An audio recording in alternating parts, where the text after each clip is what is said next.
2020년 9월 13일 주일 새벽 예배를 시작하겠습니다. 다 같이 사도신경으로 우리의 신앙을 고백하겠습니다. 나는 전능하신 아버지 하나님, 천지의 창조주를 믿습니다. 나는 그의 유일하신 아들, 우리 주 예수 그리스도를 믿습니다. 그는 성령으로 잉태되어 동정녀 마리아에게서 나시고 본디오 빌라도에게 고난을 받아 십자가에 못 박혀 죽으시고 장사된 지 사흘 만에 죽은 자 가운데서 다시 살아나셨으며 하늘에 오르시어 전능하신 아버지 하나님 우편에 앉아 계시다가 거기로부터 살아있는 자와 죽은 자를 심판하러 오십니다. 나는 성령을 믿으며 거룩한 공교회와 성도의 교제와 죄를 용서받는 것과 몸의 부활과 영생을 믿습니다. 아멘. 다 함께 찬송가 366장을 부르시겠습니다.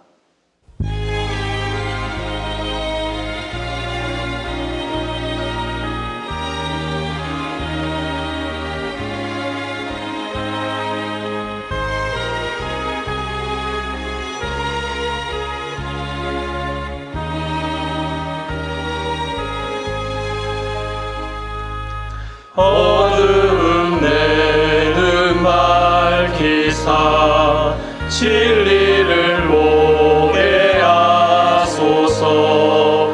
진리의 열쇠 내게 주사 참빛을 찾게 하소서.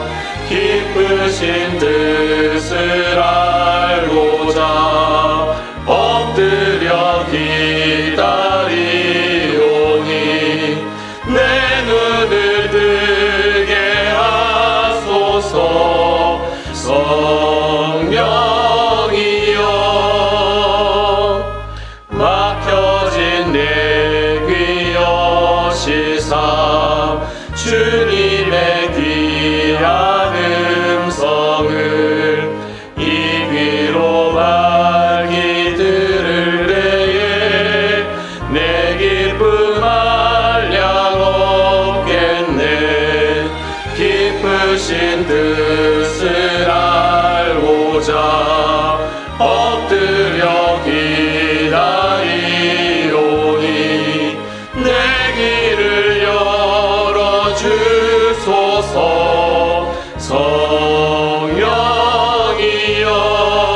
성령이여 포개진 내 입 여시사 복음을 널리 전하고 차가운 내 맘 녹여주사 사랑을 하게 하소서.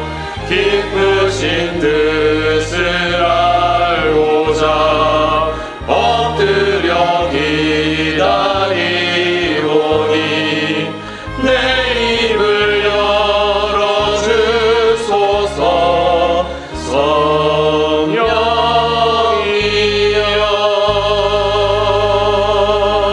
성령이여 이 시간에는 함께 기도하는 시간을 갖겠습니다. 민족의 복음화와 세계 선교를 위하여 우리 교회 3133 비전과 담임 목사님, 부교역자들과 직분자들, 사명자들을 위하여 코로나19로 인해 신음하는 이 민족을 긍휼히 여겨주시고 속히 치유하여 주시도록 우리 교회 교우들의 가정과 직장과 사업장을 붙드시고 환우들을 치유하시도록 이 시간 함께 기도하도록 하겠습니다.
오늘 하나님께서 우리에게 주시는 말씀은 예레미야 31장 3절에서 5절까지의 말씀입니다. 옛적에 여호와께서 나에게 나타나사 내가 영원한 사랑으로 너를 사랑하기에 인자함으로 너를 이끌었다 하였노라. 처녀 이스라엘아, 내가 다시 너를 세우리니 내가 세움을 입을 것이요 내가 다시 소고를 들고 즐거워하는 자들과 함께 춤추며 나오리라. 내가 다시 사마리아 산들에 포도나무들을 심되 심는 자가 그 열매를 따기 시작하리라. 아멘.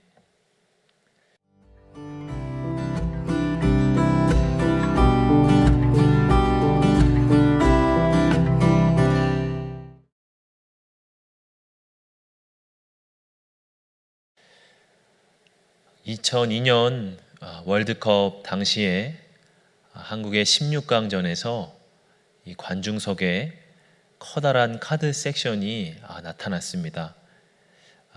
그 문구는 어게인 1966이라는 문구였지요.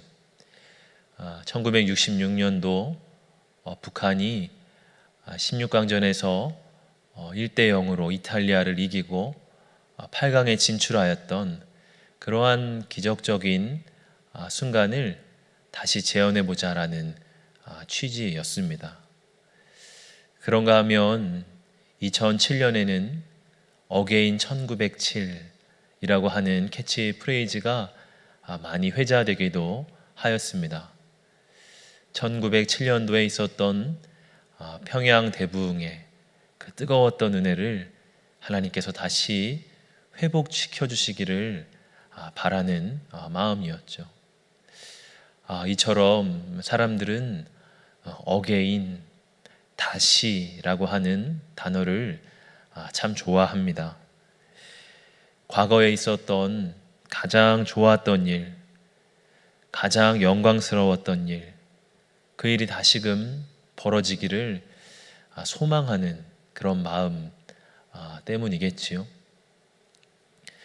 오늘 말씀의 본문은 예루살렘의 멸망 직전 하나님께서 예레미야를 통하여서 이스라엘 백성들에게 주신 말씀입니다.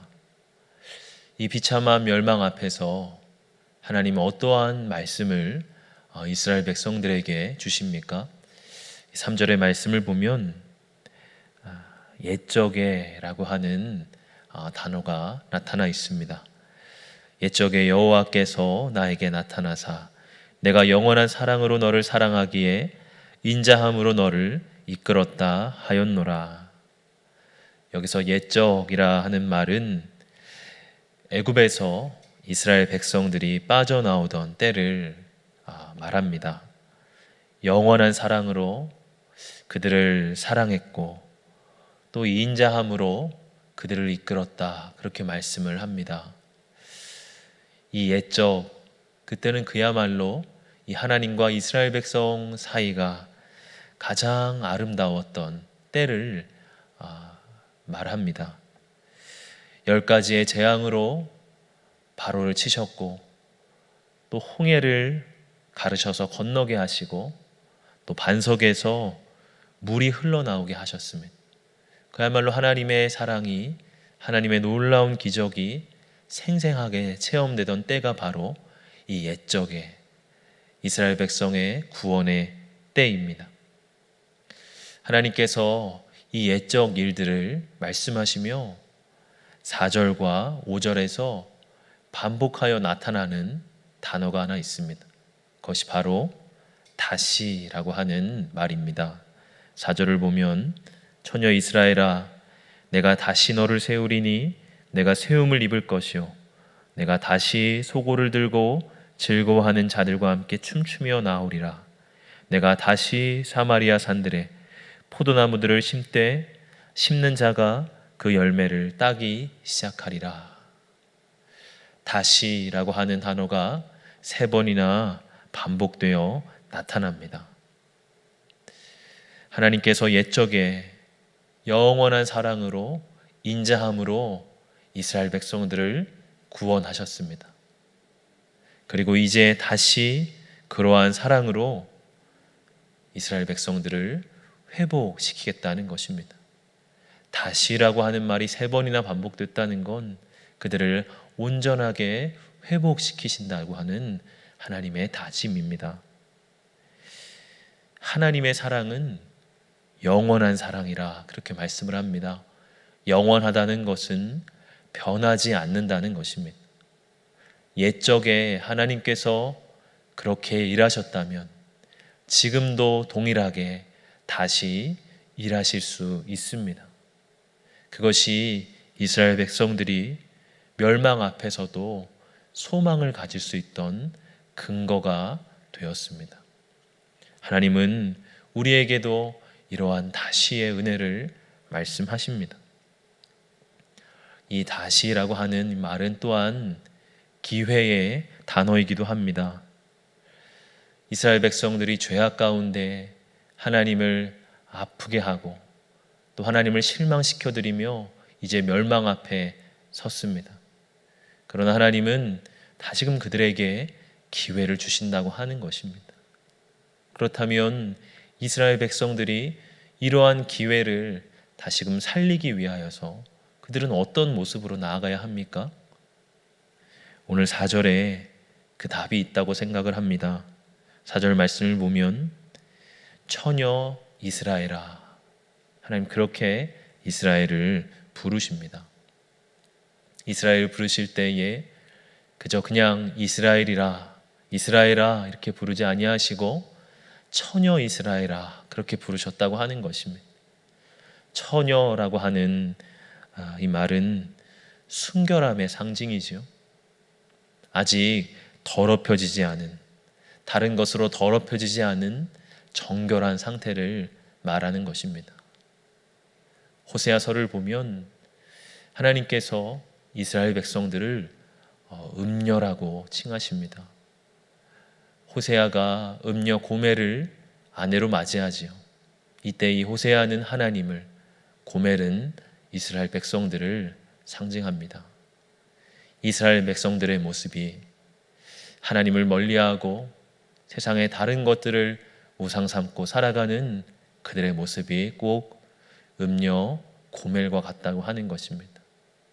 그런데 이제 하나님께서 이스라엘 백성들을 다시금 처녀 이스라엘아 이렇게 부르고 계신다는 것입니다. 이 처녀의 특징은 무엇입니까? 바로 설렘입니다. 우리가 예수님을 생각할 때 우리의 마음에 설렘이 있습니까? 많은 분들이 예배당에서 예배드리던 때를 그리워합니다. 눈물로 찬양하던 그때를 간절한 마음으로 또한 사모합니다. 어쩌면 이전에는 형식적인 예배를 드렸을 수 있습니다. 또 말씀에 어떤 감동이 없었을 수 있습니다. 그러나 이제 다시 주님을 생각하면 설렘이 있고 또 주님을 생각하면 마음에 뜨거움이 있습니다. 지금 우리의 어려운 시간이 주님을 향한 설렘을 회복하는 그러한 시간이 아닌가 생각을 합니다.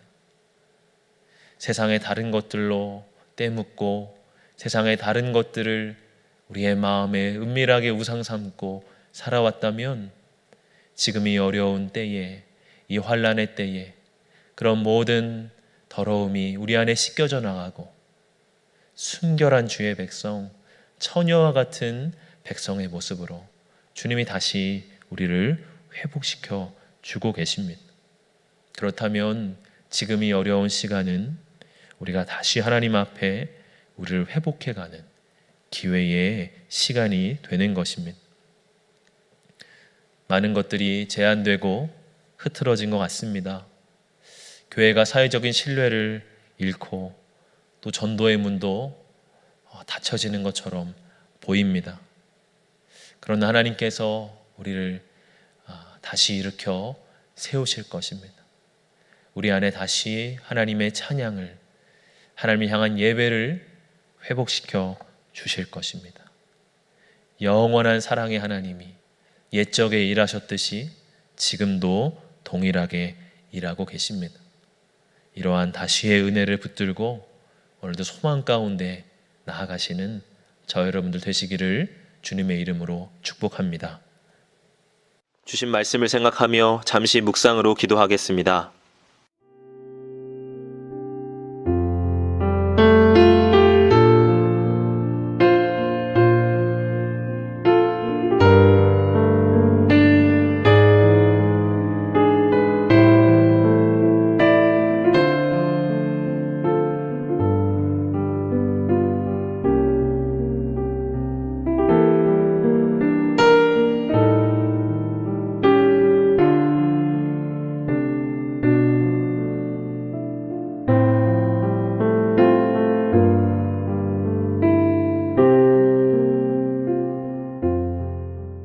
다 같이 주기도문으로 예배를 마치겠습니다. 하늘에 계신 우리 아버지, 아버지의 이름을 거룩하게 하시며 아버지의 나라가 오게 하시며 아버지의 뜻이 하늘에서와 같이 땅에서도 이루어지게 하소서. 오늘 우리에게 일용할 양식을 주시고 우리가 우리에게 잘못한 사람을 용서하여 준 것 같이 우리의 죄를 용서하여 주시고 우리를 시험에 빠지지 않게 하시고 악에서 구하소서.